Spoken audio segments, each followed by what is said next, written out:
Hi, hi, hi, hi. Welcome to Bold Influence Live with Lyna. Hello, hello. Thanks for joining.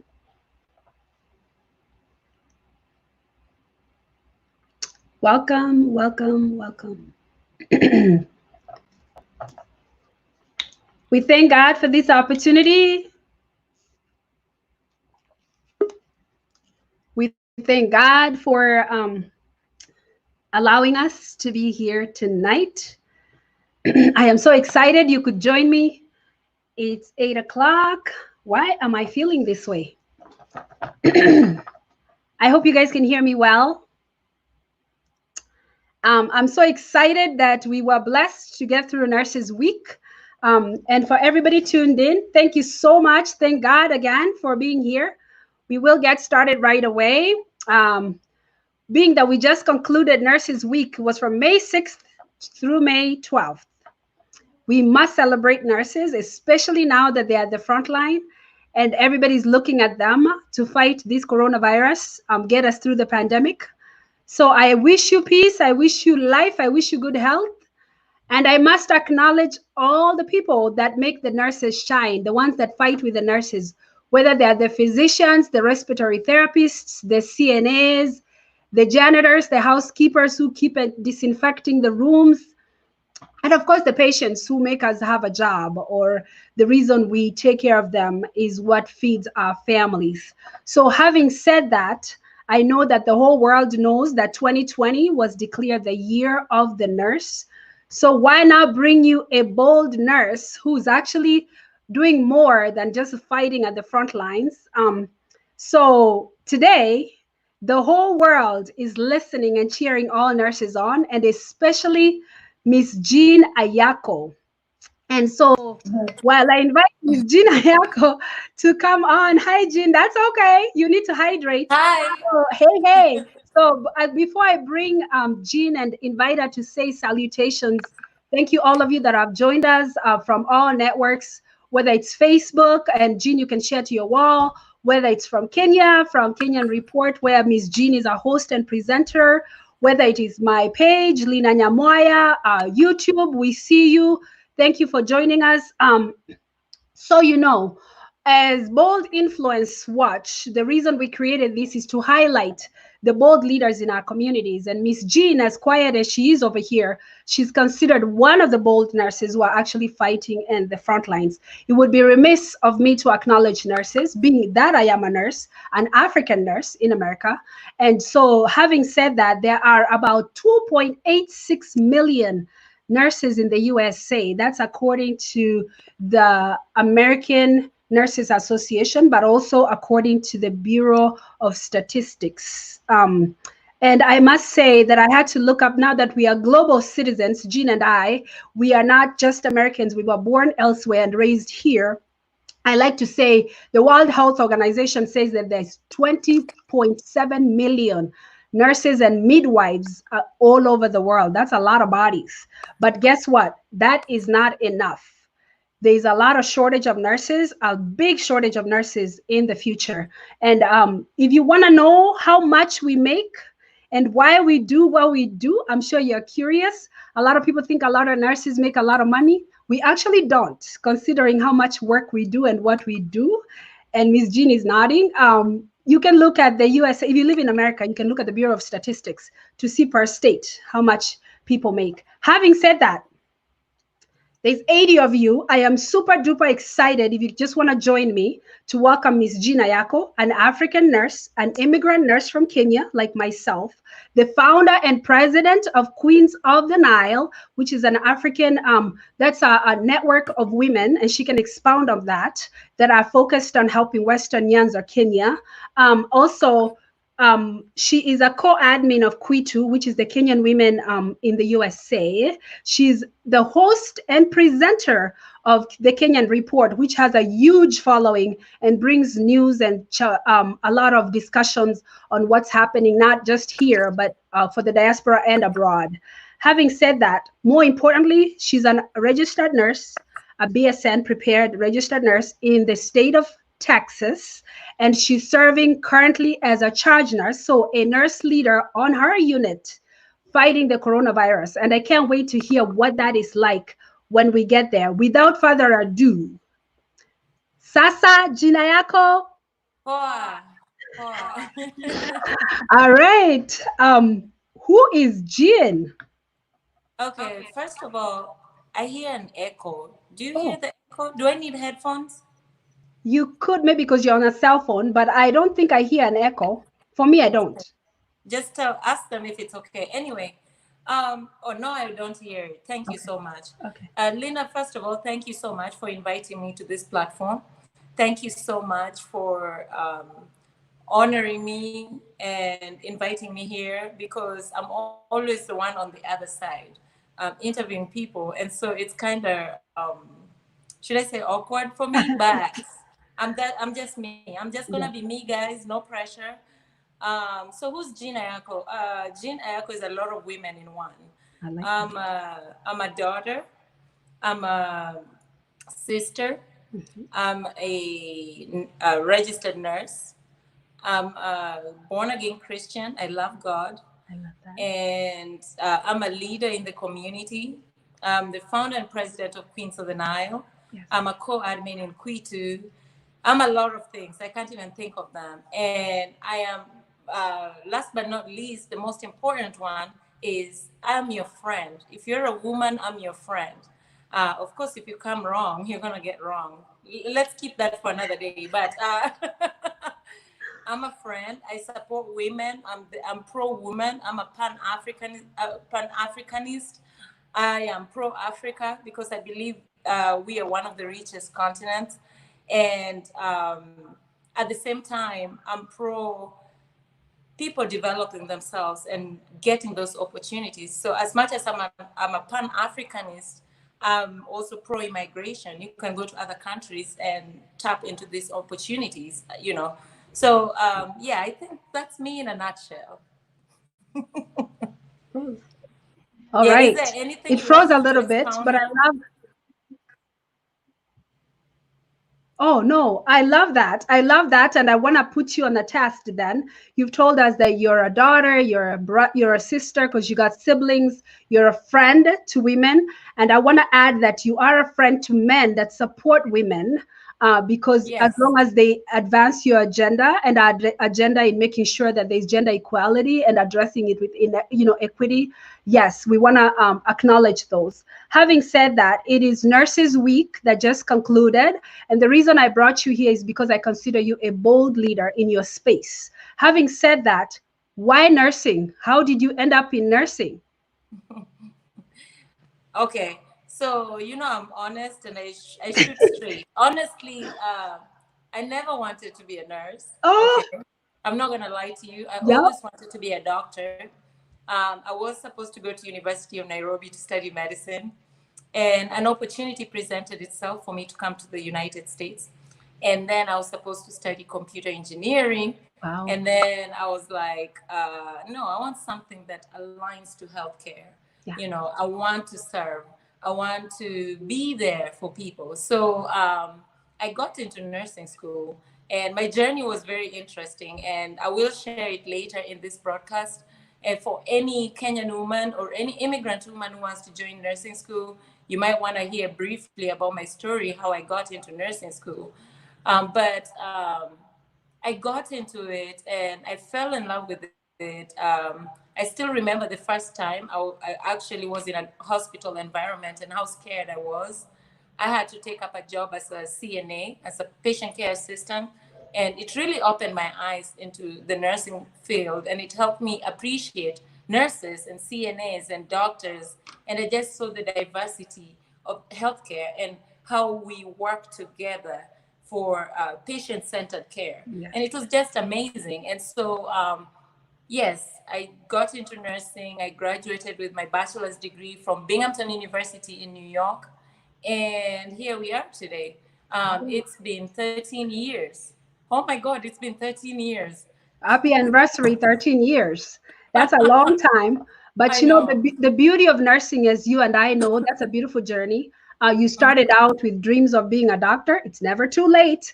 And then you went into computer engineering that you didn't really pursue. I see you're going back that route from another side of Yes. analytics. And Yes. then you ended up being a nurse. And I think you can acknowledge that nursing is selfless, compassionate care. That's what we do. And having said that, then I would say, what what challenges did Jean go through when you were in nursing school? Okay, so I'm gonna throw you back as your immigrant journey. So as a Kenyan, you were kind of spoiled because you had the parents taking care of the tuition. We kind of go to a good school by merit. You went to a national school, which is very elite from where we come from. But then you come here, and suddenly that cream of the society that you were back home does not apply. You're thrown in that space. Okay, we need to tap into your confidence. How did you reach out to that? What is your journey Okay. through nursing school? So first of all, America is a leveling ground. It doesn't matter whether you came from an affluent family back in Kenya. It doesn't matter. When you Yeah. come here, it's a leveling ground. What matters is how resilient you are. You know what I like about America is if you're passionate and you want something so bad, those doors just open, whether you like it or not. The universe just conspires towards the people who are not willing to say no, people who are willing to go for it. I mean, some of the things I did back then as an international student, sometimes I look at myself, I'm like, damn, Jean, you are very bold. Yeah. Like, who gave you? But let me tell you something. When you're pushed to the wall and you have no other way out, that's when you see the fire and strength that you have as a woman or as a man too. But I'm speaking as a woman because I'm a Yes. woman. Yes. Because it gets to a point, I was fortunate that my parents were supporting my tuition, but it got to a point where it was hard, you know. So I remember one time me going to the dean's office and knocking on that door. You know how it's hard to go to the dean's office. Just even reaching them is a problem because they're very busy. This is like the CEO of the nursing school. Yes. Yes. So I said I needed help. You know, I needed my tuition. This was my final year of nursing school. So I went to the secretary, and the secretary told me the dean was not there. I was like, "What time is she coming back?" And she told me, "Well, she's gonna be back sometime." But I told her, "Okay, I'll wait," because what I want to talk about is very important, and I need it. And I think she expected me to leave. She was like, "No, you know, you can just leave." And I was like, "No, no, no. This is a matter of life and death. So I need to talk to her. Where can I wait? I know I can't wait in the office. Should I wait outside the door? You know, but I need to talk to her." Yeah. And I think she could hear us from the office. You know, secretaries like to say the boss is not there, but she's there. Yeah. And she was there actually. And she came out. She's like, "Jean," I'm like, "Yes." She's like, "What is it?" So she didn't bring me to the office. We just talked in front of the secretary. So I knew I just had like to summarize what I needed. I said, "I need a scholarship. I'm having a hard time paying my tuition. My grades are good and I need anything. Can I work for you? Can I do something? I need to do something. I will work. I'll do anything for you to pay my tuition." And she just looked at me and said, "Wow." Who I still are you? remember one Yeah. day when I go back to Binghamton, I'm going to see her. Anyway, long story short, she gave me a scholarship. She gave me a job at the student lab where they do the simulations and all that. And I was a junior nursing student, like teaching assistant. So I used to help the students in the lab. That's just one of the things I had to go through in nursing school. Another thing, I didn't have a car because you're single. We were sent to Pennsylvania for our clinical instead of New York. Wow. Granted, I lived close to the border of Pennsylvania and New York, but Wow. still, it was like a 1 hour drive to clinicals. And I was like, man, this is crazy. But anyway, I just had to make friends. I made friends. We had a few of us, we coupled. We used to get together, carpool, drive to Pennsylvania for clinicals, and we succeeded. And we ended up being very good friends. But to back up a little bit, how I got into nursing school. Remember, I was admitted into computer engineering, okay, Okay. which I did for 2 semesters. Then I just started doing. The good thing is in the U.S. undergrad, the first year you're still doing. The first 2 years you're doing prerequisites and general ed and humanities and that kind of stuff. So I was doing things that were okay, first semester I did computer engineering, but second semester I was doing things that were aligning to both nursing school and both um, computer engineering. The humanities are needed for both, general eds and all that stuff, English, whatever, statistics needed for both. And this nursing school would not take me. Oh So I no. had to keep doing prerequisites for nursing school by faith. So by the second semester of the second year, I was like, this is the time now they had to make up their mind. Because first of all, they were giving priority to American students. You're Mm. an international student, you don't get priority. And I get it, I understand. But so I used to, this was my strategy from the time I came to America. I don't know who taught me, but maybe the back my school where I went to in Kenya high school. But I used to go to the nursing school department every 2 weeks to ask, so they know me. I'm like, hi, my name is Jean, and this and this and this, and I'm doing computer engineering, but I'm getting into nursing. These are my grades from last summer. I just wanted them to know me Yeah. so that they don't forget me, Yes. because they only had like a few spots for international students. So by the time I was finishing the fourth semester, this is sophomore year, second semester, it was a long wait. Anyway, finally, me and my friend who were waiting, he was not international student, he was African American. We got in. Oh my God, we hugged it out. We were so happy because, I mean, I don't know, it's God's grace. Because Amen. getting into Binghamton University Decker School of Nursing is not easy. It's not But we easy. got in because we used to stalk those instructors and the departments and the new ones.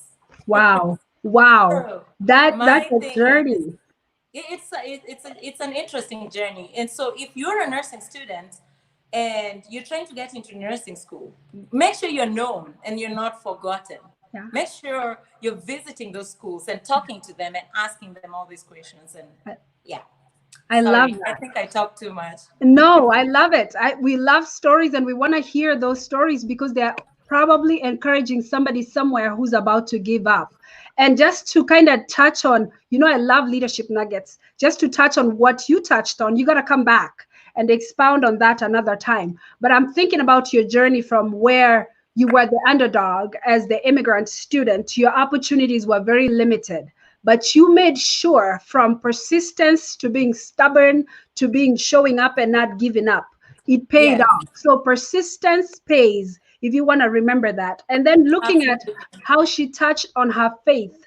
Her faith is what kept her going, but it's also what made her know that she can see her dream, she can see her vision, she can see her goals. And then I love how you touched on how you had to carpool with friends because you didn't have a car.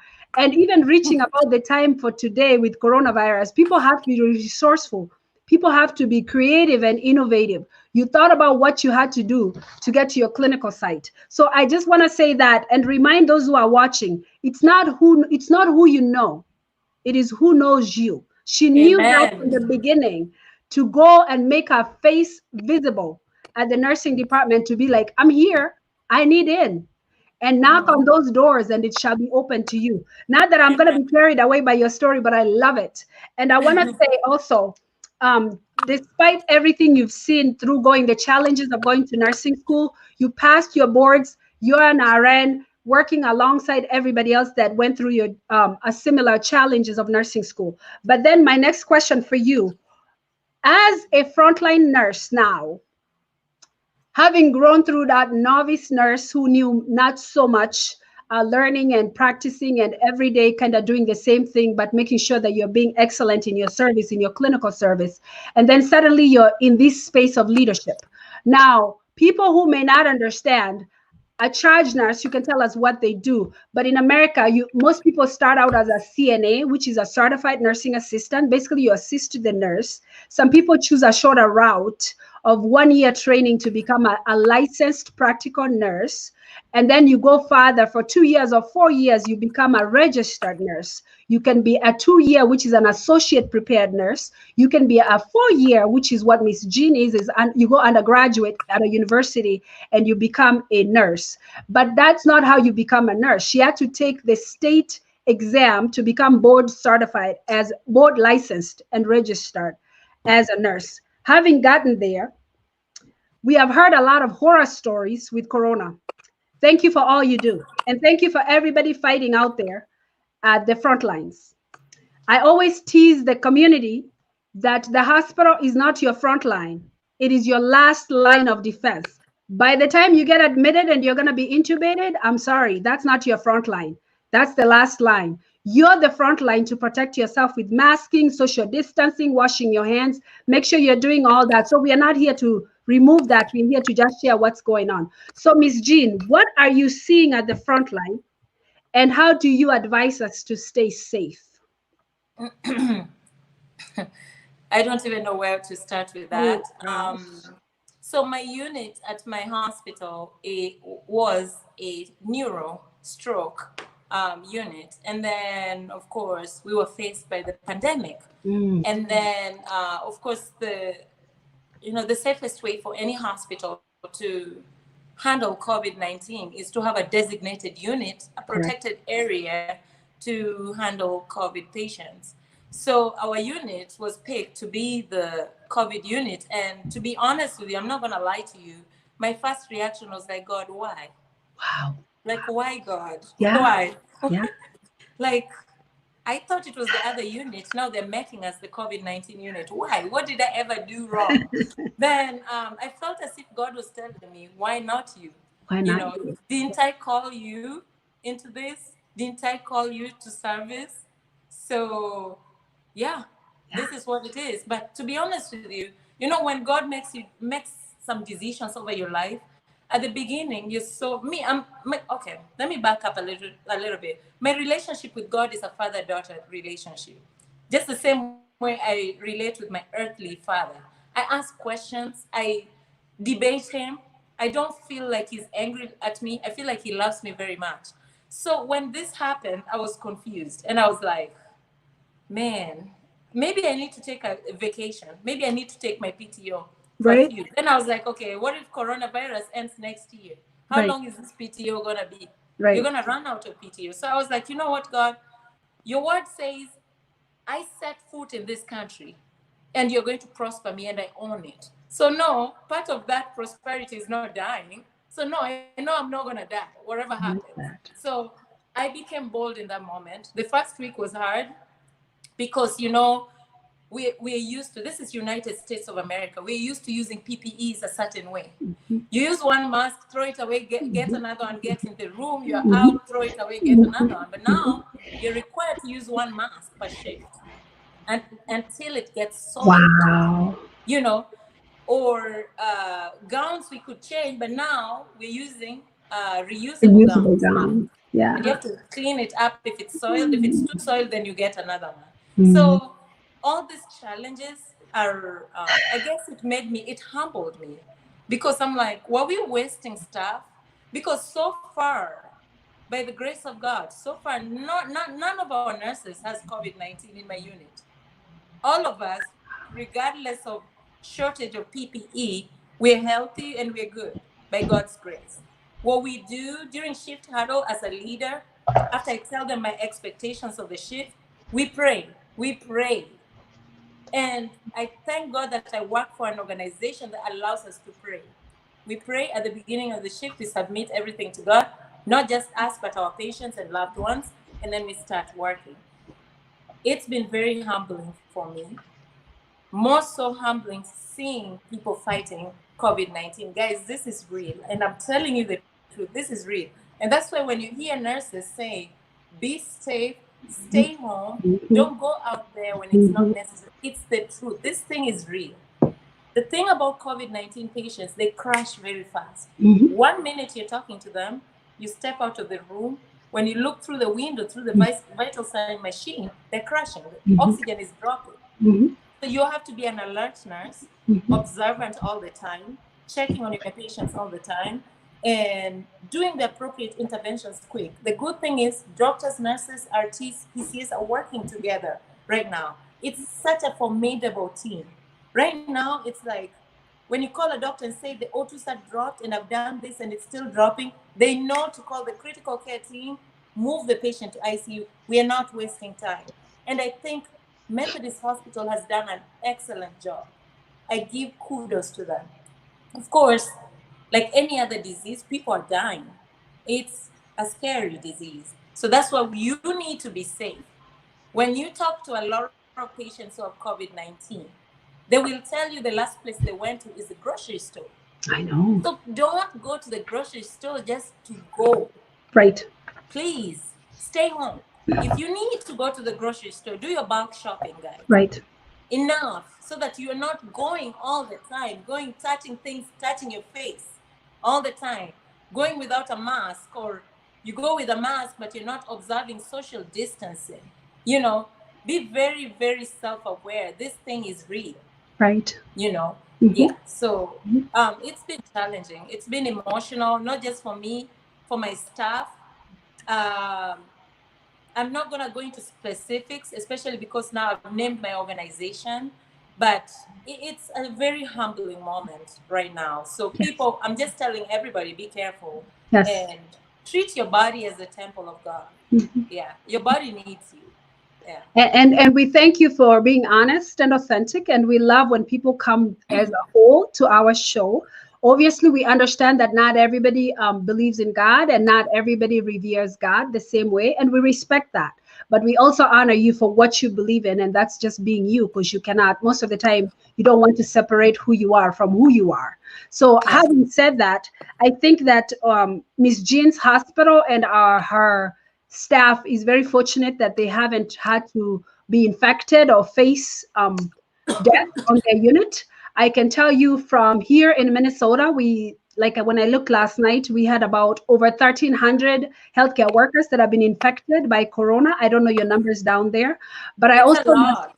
I It's a must also lot throughout the acknowledge US. that most deaths out of the 500, over 80% of them have been in the long-term care. And unfortunately, immigrant people are the ones who work, African immigrants to be specific, are the ones who work in nursing homes, assisted livings, home cares, all of these spaces. So that's why I usually try to talk and focus on that to highlight a population that is easily forgotten because of who we are, because of possibilities of being undocumented and all that. That's a conversation for another day. But on highlighting nursing, I hear you talking about the shortage of PPE, the irregular policies that are changing with CDC, but you'll also be able to kind of hold it together as a leader on your unit. And that's the part of leadership then we come to. So when you have challenges of where a nurse is called in, or you're working short, or a nurse comes in and says, oh, my assignment is too heavy, or oh no, I don't want to do this, or maybe the doctor doesn't want to order this, and you feel different as a leader, how do you tap into that leadership thing in you that kind of brings out the best for your unit and also for yourself? Like, how do you hold your cool through all that noise? Okay, so before I answer that question, I just want to say, okay, what I like about my hospital right now, the COVID-19 unit is really treated well. They make sure we are well staffed. I like It's that. like they are being proactive and being aware that this unit involves work. Wow. Because remember, the entire unit is isolation. And it's not regular isolation. You have to wear a mask, face shield, Gown. what is it? Gown. Gown, Mm-hmm. hairnet. Mm-hmm. If you want this shoe thingy, I don't wear my shoe thingy because I'm a tall woman. It makes me slide. We have hardwood floors, so I don't want that. So it's a lot of work just getting into the room, doing whatever you need. Then when you're in there, you know how it is at healthcare. The patient wants this, they want this, they want. So you're calling people from outside to bring you stuff in the room. Calling because they're telling us not to get out and in all the time, to cluster all the care. So we've been very lucky with good staffing. Of course, But we've had a few days here and there that are very challenging. mm-hmm. So as a track nurse at work, what I do is you have to be dynamic. You have to be yes. Now you don't have a secretary. You only have one PCA for this number of patients, and this is a COVID unit. So Mm-hmm. you have to talk to your staff members during shift huddle and say, guys, this is the staffing. This is how staffing looks like. Mm-hmm. We need to work as a team because we're in this just us together. Mm-hmm. My kind of leadership is a servitude kind of leadership. I'm not the kind of leader that backs orders and expects people to do and I'm sitting down. No, I'm the kind of leader who is involved, especially when we are short. You know, involved, I step in, bring this, do that, do this. And being a COVID-19 unit, it's only charge nurses that do the COVID test. So you're definitely in all these rooms doing tests, retests, and all this stuff. If a nurse calls me and says, hey, Jean, I'm in this room, can you bring me gauze? I will go there. I'm not going to say, oh, I'm a charge nurse. I'm not going to come there. Can you ask your body to? No, it's just a few steps. You're just going to grab gauze and take it. You're going to take saline flashes and take it to that room. I mean, that's the kind of leadership I like. That's just who I am. I like to get involved because I worked in bedside for a very long time. So this is just, you know, now, of course, when people call in, you have to respect that. I'm not the kind of child nurse who will harass you because you called in. You called in because you didn't feel like you were in that mental space to come in. And it's your right to call in. I'm not going to grill you, interrogate you, and ask you questions. If you need time off, take that time off. Because I know I've called in because I couldn't sleep. I was not in the right mind frame. And I told my boss, I can't sleep. And if I come to work today, I'm not going to be a healthy leader. And I need to call in off of work. And she understood. And I thank God for that. So how do we handle those challenges? We work together. We, of course, I'll call the supervisor at 8 p.m. huddle with the supervisor and say, hey, do you have an extra PCA somewhere? Because we are really, really struggling right now. It's always good to ask. A closed mouth doesn't get fed. That's You it. never know. Maybe a That's PCA it. called him and said, I That's want to it. come to work. So you just try. And sometimes it'll be like, oh, yeah, I have a PCA who called and wants to come to work. Oh, bring them, Yeah. you know. Yeah. And I tell my nurses, okay, guys, good news. I got you guys a PCA. We're good now. And they're all happy. And I you're like working together, that. Yeah. you know. So, yeah, that's my kind of leadership. I like Yeah. that. I love all of it. And I think the three things that I took away, number one, most important, is communication all around. You communicate intentionally with your staff at the beginning, you communicate with your supervisor, the leaders above you, you communicate to make sure that you're there. And I sensed a servant leadership type of style, which is you serve as you go. That's basically, there's a beautiful African proverb that do not forget how it is to be a sailor when you've become a captain. So you know what it is when you were at the bedside, what that felt like. And then, of course, most important is teamwork. And that goes across all departments, whether it's within nursing, to respiratory therapy, to the doctors, to other departments. And those who may think that we've gone into the nursing jargon, it's Nurses Week. We want to intentionally celebrate nurses across the world. Yes. We want to acknowledge the loss of lives in Europe. We saw a lot of nurses that have died, whether it's Italy or UK. We've seen a lot of people die in New York. Washington started us out wrong. So we want to pass our condolences and, of course, acknowledge those families that are grieving and those healthcare providers, even within our states, that are affected. Having said that, Jean put it well. This thing is real. We want to make sure that everybody knows that COVID is real. The only way to help your frontline workers is to stay home. If you're sick, stay out of the way, stay safe. I think that's the best way to let people do their work. So then we know that we need future nurses, Miss Jean. According to the American Nurses Association, by the year 2020, there is going to be about 500,000 nurses retiring. So that means that every year there's going to be 100,000 nurses vacancies. I'm talking about America. So with your knowledge of what you've seen, the trauma that nurses have to take in with COVID-19, the stress of long hours, the stress of short-staffed, the challenging nursing school, what message do you have for the new nurses to let them know burnout may be real, but it's not all in vain?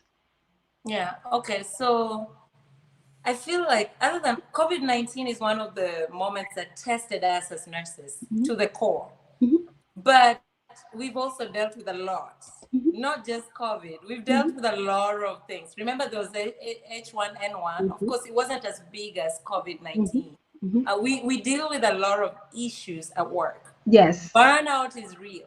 I'm not gonna lie and sugarcoat it and say, oh no, just no, honey. Burnout is real. And how do I deal with burnout? I have a very amazing boss. Oh my God. Oh, we want her.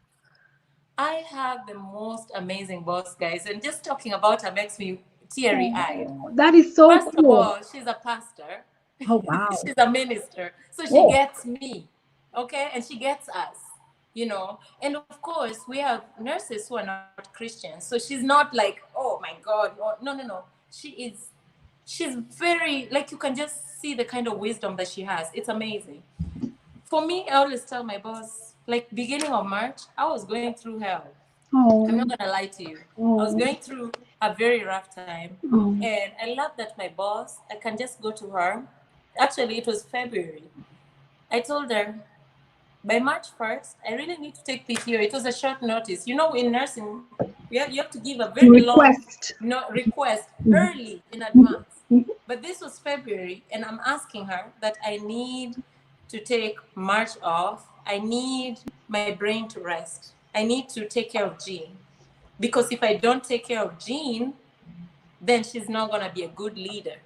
You cannot, even in a plane, in an airplane, you're told to put your oxygen first before you put even your little baby's oxygen first. Oxygen. Save yourself first in Mhm. order for you to be able to save The everybody next around you. person. Yeah. Mhm, You know, mhm, wear your oxygen, then put your baby's oxygen in the mhm, plane and everybody else that is around you. mhm. Because if you put everybody's oxygen, you might die. Nobody will be able to put oxygen on you. You Right, know. right. So I just told when I go to my boss and I say, I'm feeling very overwhelmed right now, and I need 2 weeks off. And I got 2 weeks off from March 1st to March 14th, 17th, actually. And this was the time COVID started hitting. And I was like, oh my God, do I need to go to work? Do I need more time? But then at the same time, I felt like, oh my God, my colleagues, everybody's in this, they're doing all this thing, and I'm here at home. Some Right. kind of guilt. Yeah, It's like I want to be there with them to yeah. fight this. But then again, I have to do self care.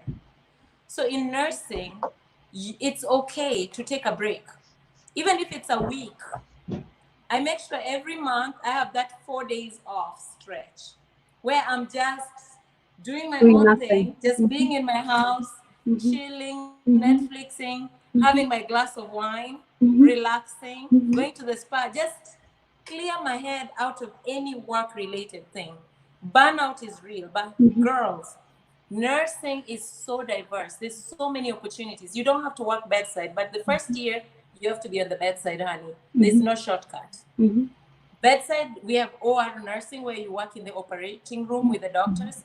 You mhm. can work in PACU. I can't work those fields because they're too cold. I don't like cold Me places. neither. I worked in ICU. You can work in ICU. Mhm, You can work neurosurgical. You mhm, can be a case manager, check mhm, how patients are getting discharged safely, and they mhm. have community resources out there. You Right. can work as a nurse legal practitioner. Mhm, Basically, you're a legal nurse. You're helping hospitals make safe decisions, mhm, nursing wise, or even nurses.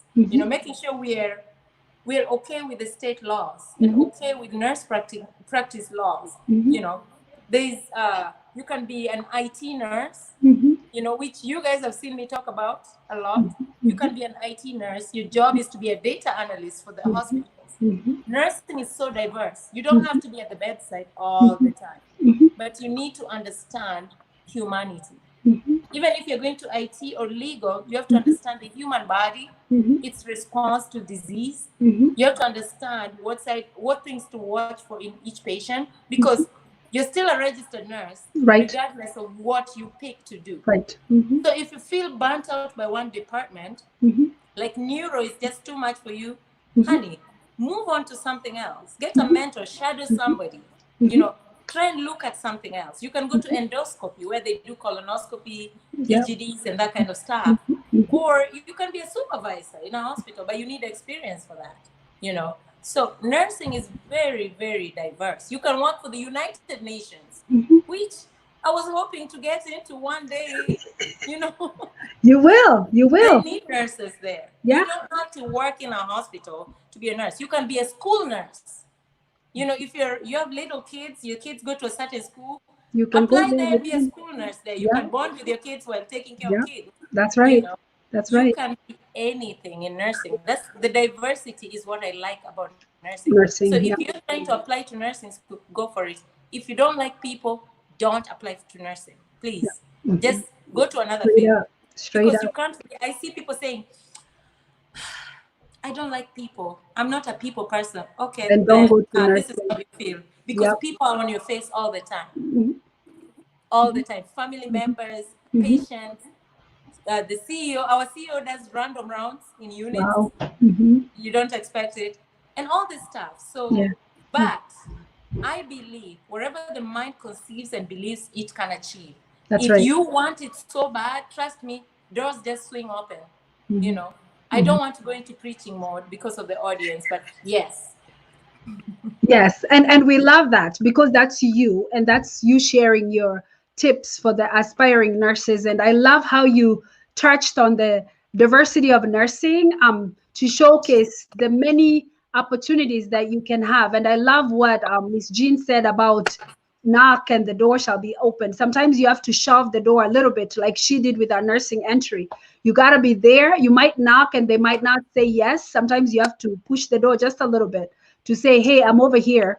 But having said that, you can be a nurse educator. That's what I'm doing. You can be in administration. You can be, like she said, a legal consultant in nursing or compliance, making sure that rules are being followed. Those new nurses, insurance, triage. But again, you must love people because it's all about communication and dealing with people. And Mm-hmm. then I will ask Miss Jean, maybe the last piece before we go away, why it is so important to do self-care, mental, having that mental capacity. Because sometimes as a charge nurse or as a leader, it's not about the physical exhaustion, it's the mental strain that comes with constant juggling, constant decision making, constant conflict resolution. And I want to commend your boss though, that I Lena, I am literally afraid of any leader that does not lead with compassion, empathy, or humility. I am seriously afraid. I can't deal with people like that. So I want to commend your boss for being in that position, but having enough empathy and compassion to be like, you know what? I got to take care of my staff so they can take care of people. So having said that, self care, mental care, physical care, that time of taking a me time with no guilt. Like I'm going to say no as a complete sentence and no guilt whatsoever. Like how do you as new nurses coming in to avoid burnout, how what do you suggest that they can do to feel that way? Whether it's working out or like you said, a little wine here and there for you, but if that doesn't work for somebody else. Okay, so personally, for me, I'm going to speak in two directions. Okay, one I already covered where you need to take time off when you feel like you're about to lose it or Yeah. you're too overwhelmed. Yes. It's okay to have self-care and take time off. And that's why me, I'm not those leaders who judge you when you call in. I Mhm. don't even argue with you because I know, having been doing this for 13 years, I know. I started young, I know that. But it can be very overwhelming, especially Exactly. for a new nurse. Yes. But I also encourage what I do with my new nurses. I always treat them like they're my babies, like my little babies. Like you have that open door policy where you're not judging them for asking any question that some nurses might think is dumb. For me, I tell them, no, no, no, no, no, no, no. It's not a dumb question. I like nurses who ask questions than nurses who don't. You Those are the don't. ones I'm Mhm. afraid of because Yes. those are the ones who make mistakes. Those are the ones you're like, Yeah. what did they just do? Right. You know, but those ones who ask questions, yes, sometimes as a human being you're like, oh my god, that's like the 10th question, I get it, but I have to remind myself, Jean, you were once there, you know. So answer the question. They're asking you because they want to make the right I decision want for to the know. patient. They're not asking you because they just want to disturb you. Mhm. Nobody wants to just bother you, you Mhm. know. So I tell new nurses, humble yourself, make friends with your nurses. Don't be uptight and always come into nursing thinking nurses are just all mean. Not all nurses are mean. Yes, we have a few outliers there, okay? But most nurses are actually very supportive if you come with the right attitude. You know, we've seen nurses come into nursing.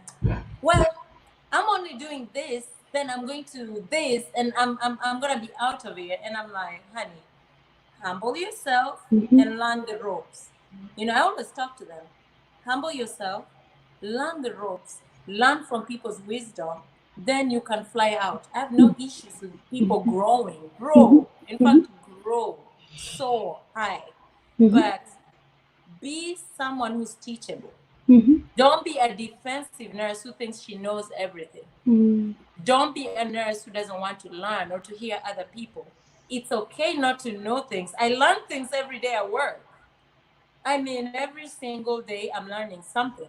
I Mhm. told you I went to a 4 hour class today, Mhm. and I was like, damn, I never knew that before. You Mhm. know, every single day you're learning something. Even if experienced nurses are learning something. Mhm. Experienced nurses come to me asking me questions, and I answer, and they're like, oh, okay.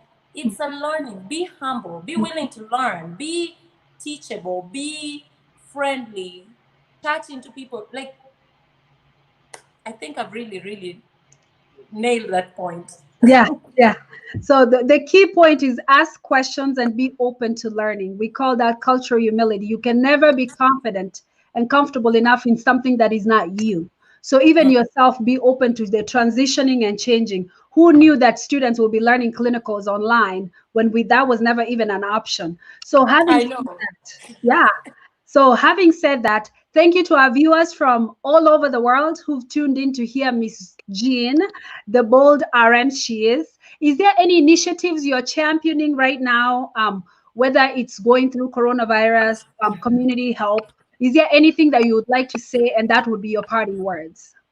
Okay, so one thing I just did and we just finished, as the founder and president of Queens of the Nile, we did a food drive on Facebook fundraiser and also in Kenya through our pay bill and through my Cash App. And God is so good. We were able to raise $5,000 total. Wow. We do understand, you know, in America, we got the stimulus check. People have stimulus check. There's things in place to help people during this lockdown. But in Kenya, they don't have that. There's so many people who are not able to feed their families, just basic food. They don't have it.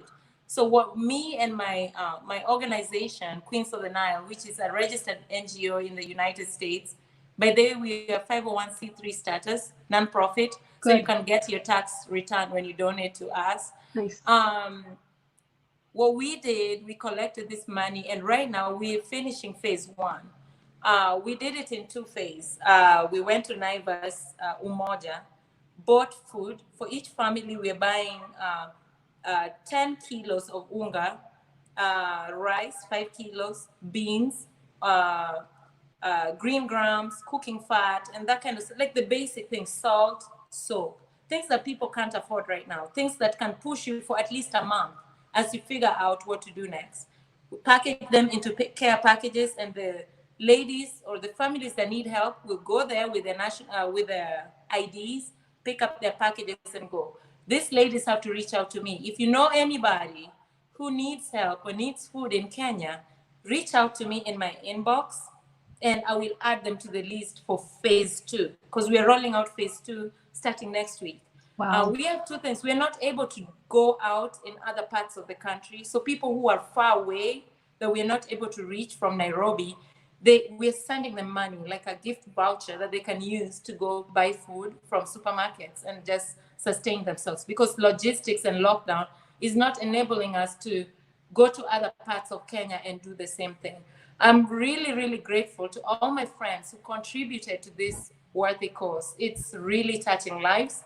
It's really humbling. So those are some of the things I do outside of nursing, just giving back to the community and just thinking not of myself but of other people. You know, 30 million Americans have been laid off, Lena. Do you know that? Yes. 30 million Americans have filed Yes. for unemployment. So Yes. not just in Kenya, but even here, people are going through it. It's not easy. I mean, we have hospitals that have laid off managers right now, you know, and one of a big organization, I'm not going to say which hospital, has laid off managers and some PCAs because they can no longer be able to sustain it. People are scared of coming to the hospitals.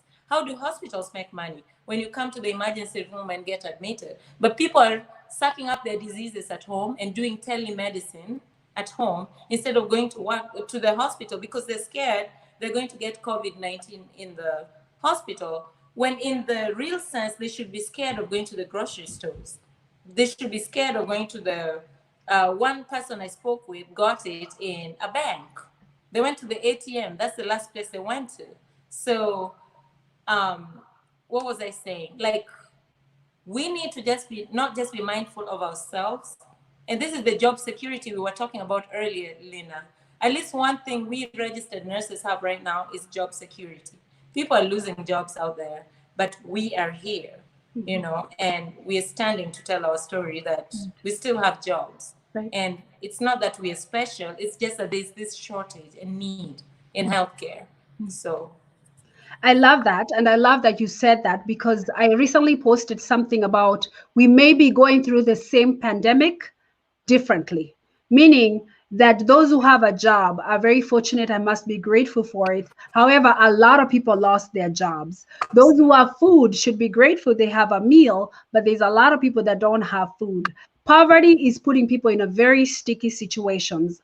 I must say also the cultural piece of going through corona is very important, and we can come back and chat about that. But since today we are celebrating nurses, I want to say I was just curious in your system that you mentioned Methodist, that is very good. What is a question from Naomi? What is the diversity in your care system? Do you see people of color in leadership? we have a lot of people of color. In fact, my unit, 6 East, I was like, we're so like, am I even allowed to say this on live video? Sure, sure. My manager is black. I am black. I'm a charge nurse. The other two charge nurses are black. The other one is white. We have a lot of white nurses. We have a lot of black nurses. We have Filipinas. We have 2 Vietnamese nurses. Like, our unit is very diverse. It's a cocktail of. Oh, we have Indians too. Okay. Like, I love my unit. I feel You, like you we're have a just little this. you have a little UN working. You have a Yes. UN on your unit. But I have a Yes. question that is even bigger than that. With the presidents and the directors above the manager, do you see people of color there? Oh my God, you just brought my favorite topic, honey. Our hospital, so our outgoing CNO, Chief Nursing Officer, she retired. And guess who replaced her? Woman of color, right? But not because she's just woman of color. I was going through her resume because they posted it for us. This woman has a doctorate degree. She's a black young woman, wife, mother. I mean, the kind of things that just make me happy. It makes you feel like, as a black woman, these opportunities are available for you. Just be in network, be in the right network at the right place at the right time. She is so gorgeous and she's so beautiful too. And it's such things that just make me happy. One thing I like about Methodists, the CNOs, the chief nursing officers, have always been women. I've not seen, from the time I started working for Methodist, I've not seen a man CNO. I All of love them are that. women, and they're amazing women. Let me give you a short story how I met our others. Okay, this is not CNO, CEO. Okay. It was Nurses Week. We were told to go get food at the cafeteria. You know the way they treat us so well. But we had to read these posters from different departments. Then you go grab your food and go back to work. So I grabbed my food. You're allowed to hang out a little bit, like maybe 5 minutes, and go back before your patient calls. So I'm there just hanging out with the nurses, asking questions, talking, socializing. Then there's this beautiful white lady comes to me. She's like, "Hi, Jean." She reads my badge. She's like, I'm like, "Hi." She's like, "So in my workplace, you're given a heart. If a patient says something nice about you, writes something about you, you're given a heart that you put on your badge, right?" So I had a few hearts on my badge. And then she tells me, "Oh, hi." I'm like, "Hi. So how did you get your heart?" So I tell her, "Okay, so this one patient did da da da da da." I'm telling her the stories about their hearts. Then I asked her, she had 2 hearts on her badge. I'm like, "How did you get You get yours?" your Then badge. she tells me this one, because I'm the one who founded the heart thing. I Ah, was like, "Found it?" So that I'm is like kind so of cautious. cool. And then this one, I don't know. I don't remember what she said. All I know is that she said "found it." So now I want to read her badge properly. It said, "Beryl Ramsey, CEO. Hey, I wanted to just die. I'm like, I'm talking to the CEO. I was like, and then my body language now changes because now I'm like, oh my God, I'm talking to the CEO. And here I was like talking, laughing, asking questions. Now I'm like, this is my CEO this is the first time I met my CEO. I was like, and I didn't recognize her. So I just felt awkward. And I think she noticed. Then she said, thank you for your service, Jean. I Then like she that. left. I was I like, like oh that. my God. And I think from that, I will take one nugget from that experience and say it's in the Bible actually that your gifts will make room for you. She didn't know Jean. She knew the badges. When she saw the hearts on your badge, she was like, this must be a great worker. We need to keep her. So I love that. And I want to say that obviously continue being that servant leader that you are, continue being bold in your space. There's a lot of people watching you. There's a lot of people that you inspire. Sometimes you don't know, sometimes you know. But I think as long as you are okay with yourself and the who you serve, who's your creator, then I think, like I said, your gift will make room for you. For that, Amen. is there any last word you want to say? Because we finished an hour, Miss Jean. Okay, so one last word I wanted to say. We didn't finish an hour. We have 3 minutes. Anyway, Okay, I wanted to mathematician. All say, right. okay, so Miss Lina, now back to you. You know, Oh, I'm an interviewer, okay? okay, So okay. you're an amazing nurse and you have this beautiful resume. Can you just tell us a little bit? You told me you went to a national school, and one thing that we share in common, you know, in national schools, we were brought up to be very assertive. Even though we were kind of shy, we were told you can be anything you want as a woman. That's right. It was nailed in us. Yes. So can you tell me how that impacted what you do now? Because you told me you are doing clinicals online. I want to hear how clinicals are done online because I've never Right? heard of it in Right? my 13 years. Tell Right. us, Lena. Right. So that is so funny. So two things you have to take away. Creativity is thinking new things. Innovation is doing new things. So with Amen. COVID has made us be innovative. So we Mhm. had to think, okay, clinical, you must touch your patient, you must do a head to toe, you must really assess, you must listen, touch, feel. Now you have to use the simulation process and talk through it. So on the side, I'm an adjunct professor in a local university, and that's how I teach online. And we can come to Kenya Report. I can share that in length. But Yeah. since you asked, like you, my journey was as a foreign student, international student.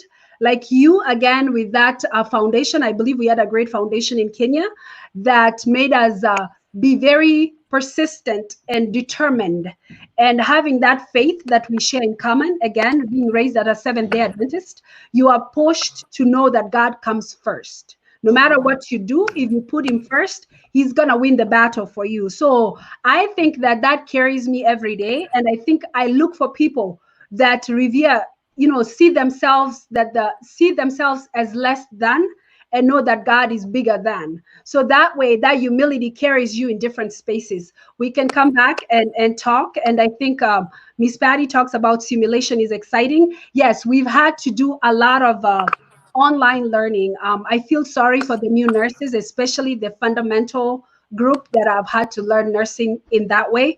But I am actually impressed by the nursing students who are totally open to the transition, who were challenged at first, but now they are like, oh no, I wish I could be at the front lines. I want to be there. I can't wait to finish. Thank you for inspiring us. And for me, I carry myself as safety first, no matter where you are. It doesn't matter if you think COVID is a conspiracy from where, if it's a 5G related. It doesn't matter if the devil sent it to destroy us. It doesn't matter if it's God punishing us. It doesn't matter how it came, if it was manufactured in a lab. The biggest point for the public to know is that when it's raining, you seek cover, you seek safety Yes, first. If you're driving, absolutely. you turn your wipers on and you drive slow so you don't cause an accident. That's the same thing. Put on your mask, stay out of the way. Let the scientists and your nurses help you, and your doctors and your healthcare team as a whole. And I saw Georgie, the RT, shout out to you. Let them be the ones leading to fight this thing. So as much as you want to not agree with your government, not agree with your leaders, The fact is there is a virus and it's looking for a body to enter. How can we prevent that? So if you ask Lyna, I have a long story to share with you one day. But I think for me, I love the challenges that come with leadership, conflict management, innovation. Let's be creative, rally people. And I know I've been pushing you persistent, like Miss Jean, wake up. I need to talk to you. So I'm very grateful that you finally woke up and joined me here. And I will push you to get out of that night shift, because night shift is horrendous, but it works right now. And we want to commend you and thank you for everything that you do every day, every fight, whether it's community work, whether it is dissemination of information through Kenyan Report. And thank you for the viewers who joined through Kenyan Report. Thank you for your frontline battles every day. It may seem like you're not as affected, thank God, in Dallas, but Minnesota is scary. New York is worse. We just want to be grateful and serve with that servant leadership from where we are. Thank you, everybody, for watching. Thank you for all the viewers. Oh my God, you guys are amazing.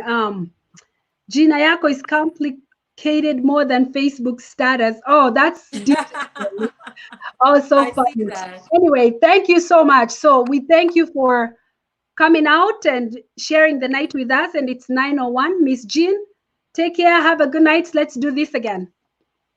Namaste. Yeah, Thank I like you. that. Asante sana. Bye-bye. Bye. Yeah.